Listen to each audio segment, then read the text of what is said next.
All right, good morning, people of YouTube. So this time we are back with another deck profile. This time we have a deck that I have a lot of fun playing.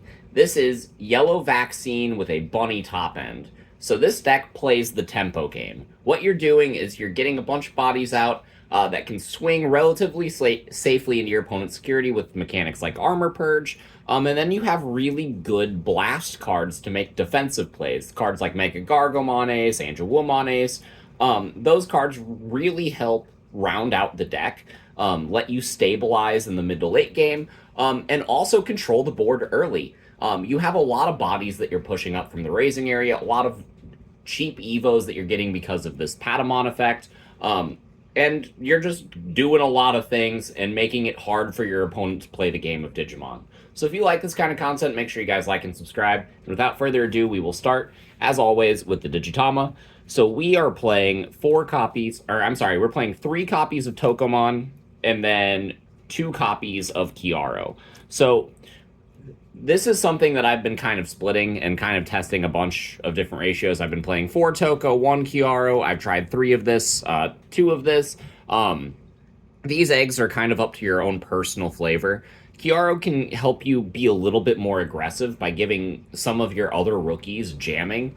Whenever you trigger the Patamon effect, things like your Pillowmon or things like your Uko, while Toko is really necessary for the draw. So with all the testing that I've done, I've decided that I don't want to go down any more than, or I don't want to play any less than 3 Toko because I feel like the draw in the early game especially is important. But the Kiara really makes some really cool plays, like double swing with jamming with Mega Gargomon Ace. So I wanted to have access to that, so I wanted to play 2 copies of this. So that's why I decided to go with my egg lineup. For the rookies, we have one of the best yellow rookies in the game, Patamon. This card is evolving into all of our level 4s, and we play a lot of them, which is really nice. It's evolving into them out of security, you're recovering, you're gaining memory, and you're doing a lot of things. This card is really great as a tempo card because it just helps you push the envelope and make all of your plays even better. So this is the card that you really kind of want to mulligan if you don't see. But we do play a bunch of other rookies that are pretty good. I got 1-in-1 split of the Starter Deck 3 and the Promo Patamon. So the Starter Deck Patamon can make your Rapidmon Evos even cheaper, and get you memory back whenever you use cards like Heaven's Judgment or drop an Angewomon Ace if one of these is in your sources. So this card is really nice at helping you get stray memory. And I do play 1 copy of the Promo Pata as well because this card can help us fish cards out of our security, like the Mega Gargomon Ace, because it is a 2-color black card. Any of our level 4s, and there are a lot of cards that the Patamon helps grab.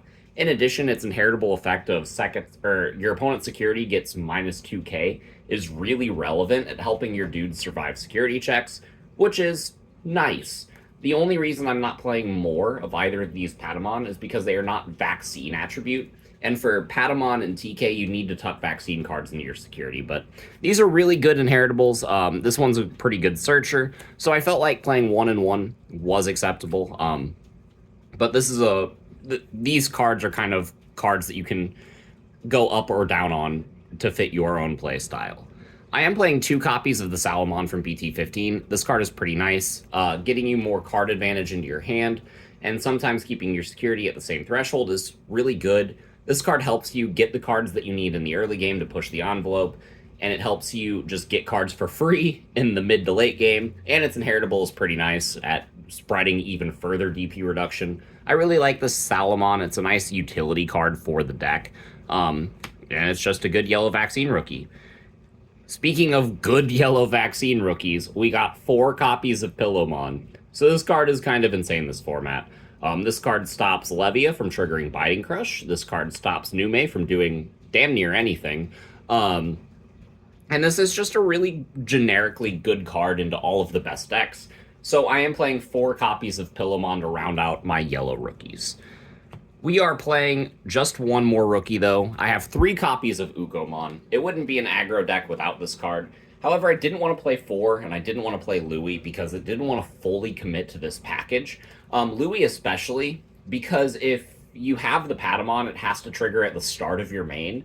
So Louie's not going to give you much value because you'd have to play Louie and then promote the Pada, and then the Pada couldn't activate its effect.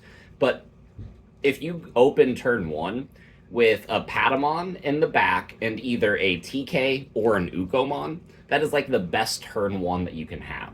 Because if you promote the Pada and you have the Uko, then you'll get another egg, another memory, the Pada will evolve, get another memory, you'll trigger your egg effect, potentially give the Ukomon jamming, and then you're just kind of good to go. You can do a lot from there. And it makes it so that way you can also set up another Patamon in the back. I really like this card for the utility that it provides for the deck, but 4 does feel clunky, especially since you can't evolve your champions on this card. So that is it for the rookies. On to the champions. We have 4 and 4 of the Rapidmons. These are your main aggressors for the deck. They're some of your main control pieces, and they evolve into your level 6 Mega Gargomon Ace. So I felt like 4 and 4 was kind of mandatory. This Rapidmon breaks boards very easily, and this Rapidmon makes hitting certain DP thresholds that you need for your DP reduction effects very easy. And its inheritable effect is really nice. So these are just really good cards. They're the only Rapidmons that you can play, but they are still really good cards, so you want to max them out. We are playing 2 copies of Gold Digimon. I needed more armor cards to help me push the envelope.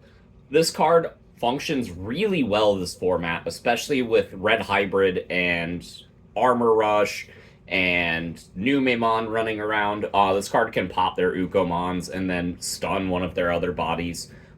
This card can pop the Nume, and if you have a pillow in play, then they aren't triggering Nume X's effect, which is really nice. This card is actually pretty decent this format, and statistically it hasn't been in the past. So I do really like this card, and it does count as another armor piece, which makes the Fire Rocket more consistent, which really helps early game aggression. So really like this card. We do play 2 copies of the Gatomon from BT15. This card combos really well with our Angelomon Ace. This card combos really well with the Patamon. Barrier ensures that we can swing with this card and live the security check if we need to do something like go into a Chimera or go into an yellow Ace after that. We can swing with this champion, get aggression, and guarantee that we survive. Not only that, but the inheritable effect of Barrier is really nice, especially if you can go all the way up into Venus with this card under it. So this Gato is pretty terrifying. We do play the 1 copy of Angelomon, or I'm sorry, the 1 copy of Angemon to round out the level 4 package. This card just helps make some matchups free. It also is a really good piece to tuck under Chimeramon to guarantee that you're getting extra security. This is a really good card to evolve on any of the Patamons that we play in the deck. This is just a really fantastic card, but I don't feel like you need to play more than 1. Especially this format. But yeah, and that's it for the level 4s. They're the main cards that you're hitting your opponent in the face with to get them down to 0 security.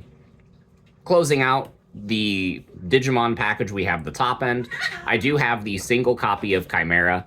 Chimera is really cool because it can spread even further DP reductions. There's a lot of good inheritable effects that you can recycle from your trash. Not only that, but during your turn, this card can go up into the Mega Gargomon Ace or the Venusmon, which makes it a really flexible piece. I would play 2 of this card if it kept the colors on my opponent's turn as well. Because it doesn't do that, it means I can't Blast Evolve Mega Gargomon on top of this card during my opponent's turn, which is a little bit unfortunate. But with the DP reduction from the Rapid, the DP reduction from some of your other level 5s, the DP reduction from some of your inheritables, Chimeramon is really, really cool at picking off the rest of your opponent's board. And getting another swing. So that's really, really nice. I love this card. This card is absolutely fantastic in this deck. And then I'm playing 2 and 2 for the Yellow Aces. 2 Angelomon and 2 Angemon.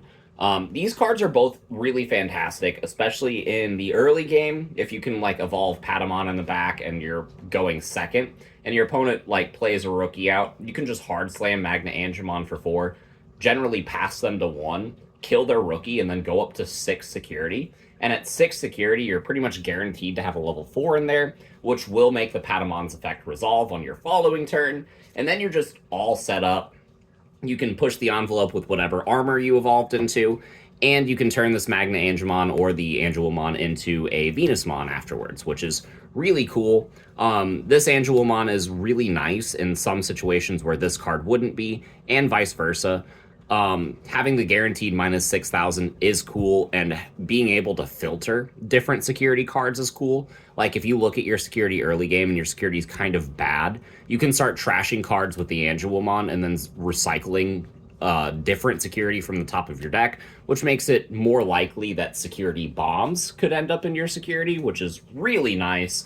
And having access to 8 aces in the deck is really strong because you're swinging with all these armors and you're lowering the DP thresholds of your opponent's security, and you're guaranteeing that you're living a lot of these checks, but your opponent can't safely swing back at you because of these cards and because of Mega Gargomon Ace. This card is just overwhelmingly fantastic, both on offense and defense. Getting 2 swings, getting a block just whenever. This card is just really strong. It's kind of shaped the format after the decks came out, and there are a lot of decks that are choosing to include this card. And this is one of those decks. So, yeah, 4 copies of the Mega Gargomon. It is overwhelmingly fantastic. And then rounding out the Digimon package, I am playing 2 copies of Venusmon. I'm not playing Ruin Mode, I'm not playing Death X in this deck, and part of the reason for that is because we have pieces like the Chimera, we have the Aces, the Angelomon and the Magna Angemon, to spread a lot of DP reduction, so we're oftentimes clearing boards without those big level 7s. However, there are a lot of times where we're able to swing for most of our opponent's security and then not quite finish them off. And Venusmon is the perfect stun card for exactly as much time as we need to finish them off. This card is really great. It goes on top of our any of our aces or the Chimera pretty safely. And generally we go up to 3 memory because of effects like the Patamon and the TK, which means that getting into this card is pretty free. Like, you can hard slam the Magna Angemon for 4, and then recover, and then trigger TK to go back to 0, and then evolve into this to pass turn, which is really fantastic. And yeah, it's just a really good defensive backbone, especially this format, with a lot of scary things existing, like Mirage Galgamon and Numemon once again. This card really puts them on the back foot.